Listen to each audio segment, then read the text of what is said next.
The issue of poetry is interesting because, as with music, it can possess us in a way that sometimes can be idolatrous.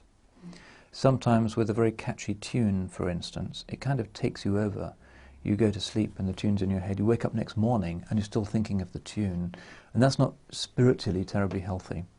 And similarly, you can become totally intoxicated by words and by a poem that takes you away from what those words are actually directing you to. So there have to be limits. And Islamic civilization ultimately is a religion of sahwa, of sobriety. It's about a kind of festive dignity, as somebody described. The Muslim is a person of festive dignity. He's always cheerful and enjoying life, but he's dignified, and the way he dresses and the way he is sober. He doesn't overstep the boundaries.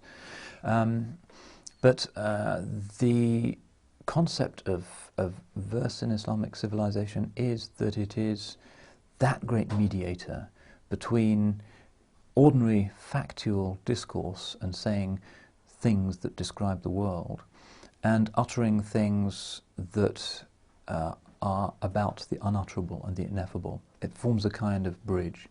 And that's why the content of God's speech itself has that kind of musicality, and why tajweed, the formal recitation of God's word, to somebody who hasn't heard it before, they say, that's amazing music.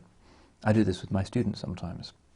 They don't know what they're about to hear. I come into the lecture and just put on some Moroccan or somebody reciting the Quran, and immediately you see their body language change.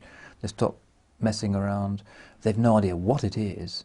But the impact of the word has that effect, even if they can't understand a word of it.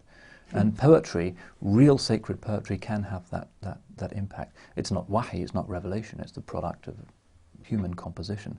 But nonetheless, it can make us shape up in that extraordinary sacred way, which is what Imam Busiri was doing.